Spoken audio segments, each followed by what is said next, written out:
अस्सलामुअलैकुम वरहमतुल्लाहि ताला वबरकातुहू। दोस्तों, इंसान की तीन बुरी आदतें। पहली आदत किसी बड़े से आगे चलना। ये इंसान के अंदर बहुत बुरी आदत है कि किसी बड़े से आगे चलना। नंबर दो, अपने बड़ों को सलाम ना करना, यानी उन्हें गुज़रते हुए सलाम ना करना, ये भी इंसान की एक बुरी आदत है। तीसरी आदत, बुरों के सामने उनसे आगे आगे बातचीत करना। बहुत सारे लोग अपने बड़ों के सामने बोलते हैं, जबकि बड़ों के सामने बोलना नहीं चाहिए। दोस्तों, एक ऐसी वीडियो हम आप लोगों को दिखा रहे हैं। इस वीडियो की सच्चाई को आप लोग जानने की कोशिश कीजिए। कई साल ये से वीडियो उनको देखते वेतन हैं। नहीं दिया गया है। हमारे पास उनके फोन आते हैं, वो कहते हैं कि हमारी बात सदन में उठाइए, हम भूखों मर रहे हैं, हमारे घरों में चूल्हे नहीं जल रहे। हम जब उनकी बात यहां करें तो विरोध, लेकिन बातें क्या हैं? सबका साथ सबका विकास, सबका साथ सबका विकास। एक नारा सुनाई पड़ेगा कि सबका साथ सबका विकास। ये कैसा सबका साथ सबका विकास है? मैं सदन से यह पूछना चाहता हूं कि यहां सत्र चल रहा है उपसभापति महोदय, और इसी संसद से महज 800 मीटर की दूरी पर जंतर मंतर पर खड़े होकर के एक कार्यक्रम आयोजित होता है अभी 4 दिन पहले, और एक व्यक्ति वहां खड़ा होकर के सीधे आह्वान करता है, सीधे आह्वान करता है। और सभापति उपसभापति महोदय, मैं पूछना चाहता हूं कि दिल्ली पुलिस उस पर कोई कार्रवाई नहीं करती, उल्टा जो मीडिया उसको दिखाने का प्रयास करती है उनको नोटिस भेजा जाता है। ये कौन सा सबका साथ सबका विकास है उपसभापति महोदय? ये हम बहुत गंभीर लोग यहां बैठे, मैं उच्च सदन में बैठा हूं, मैं यहां खड़ा होकर के कहना चाहता हूं, ये कौन सा सबका साथ सबका विकास है उपसभापति महोदय? इसी दिल्ली में एक सांसद पाए जाते हैं, सत्ताधारी पार्टी के सांसद हैं, वो अपने कार्यक्रमों में सार्वजनिक मंचों पे खड़े होकर कहते हैं कि मुसलमानों का आर्थिक बहिष्कार करो। आप कह रहे हैं सबका साथ सबका विकास? कैसे होगा सबका साथ सबका विकास जब सत्ताधारी पार्टी के सांसद आर्थिक बहिष्कार की अपील करेंगे और उनके खिलाफ एक मामला तक दर्ज नहीं होता? प्रधानमंत्री जी अपने भाषणों में सबका साथ सबका विकास की बात करते हैं, लेकिन अफसोस है कि जब राजनीतिक तौर पर विकास करने की बात आती है तो लोकसभा में एक भी टिकट ये सत्ताधारी दल किसी मुसलमान को नहीं देता, राज्यसभा में एक भी टिकट किसी मुसलमान को नहीं देता, विधानसभा में जो बड़े बड़े प्रदेश हैं उसमें एक भी टिकट मुसलमान को नहीं देता। और वो 3 जो नाम के लोग थे, मुख्तार अब्बास नकवी साहब, एमजे अकबर साहब, सैयद जफर इस्लाम, उनको भी किनारे लगा दिया जाता है। ये कौन सा सबका साथ सबका विकास है? काहे का सबका साथ सबका विकास? ये नारा, ये दावा खोखला है।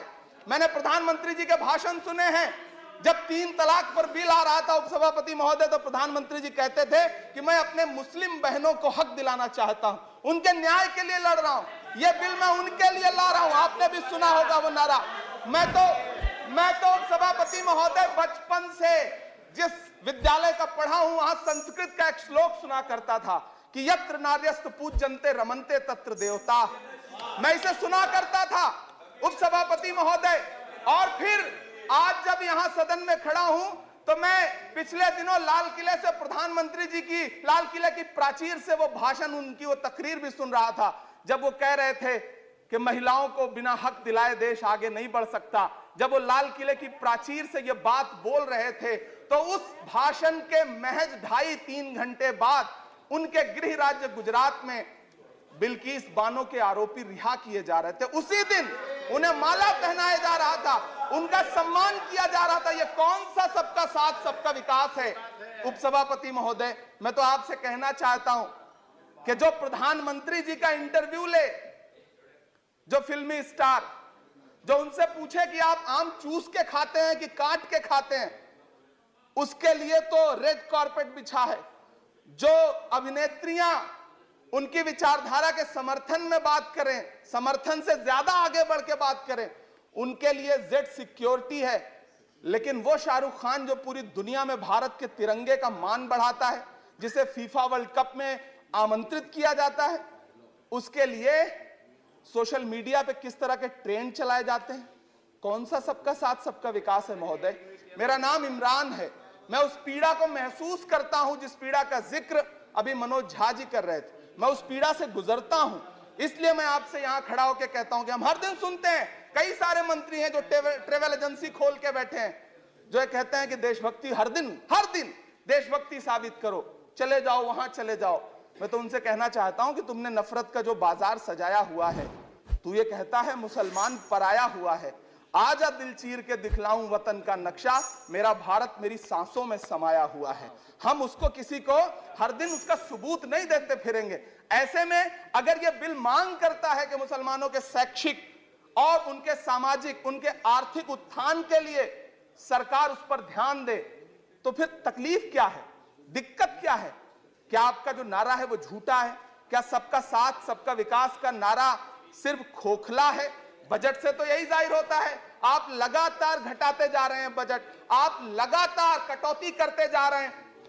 पूरे देश में प्रधानमंत्री जी दावा करते थे सबका साथ सबका विकास के नारे के साथ कि 2022 में हर व्यक्ति के छत पर, घर पर, सर पर छत होगी। यह प्रधानमंत्री जी का उद्धृत किया गया बयान है। लेकिन मैं तो आपसे यह कहना चाहता हूं, आप असम उठा के देख लीजिए, आप मध्य प्रदेश उठा के देख लीजिए, आप उत्तर प्रदेश उठा के देख लीजिए, एक दैत्याकार बुलडोजर है जो चारों तरफ घूम रहा है, और जिनके सरों पर छत है भी उन छतों को भी छीन लेना चाहता है। लेकिन क्या प्रधानमंत्री जी इसे देखते नहीं है? क्या भारतीय जनता पार्टी सरकार के जिम्मेदार नेता इसे देखते नहीं है कि वो बुलडोजर सिर्फ लोगों का घर नहीं कुचल रहा है, संविधान को कुचल रहा है, लोकतंत्र को कुचल रहा है। गुवाहाटी हाई कोर्ट की वो का स्टेटमेंट सुनिए आप, पटना के एक जज साहब का स्टेटमेंट सुनिए आप, फिर अदालतों का क्या काम रह जाता है? ऐसे में सबका साथ सबका विकास कैसे माना जाए? उपसभापति महोदय, मैं तो आपसे ये कहना चाहता हूं कि पूरी दुनिया में कहीं भी जब कोई अल्पसंख्यक सफल होता है, किसी उच्च पद पर पहुंचता है, तो हम सारे लोग, हमारे तमाम साथी खुश होते हैं। ऋषि सुनक जब प्रधानमंत्री बनते हैं तो भारत में जश्न मनाया जाता है, मुझे खुशी होती है। आप दुनिया के किसी दूसरे देश में अल्पसंख्यक अगर सफल होता है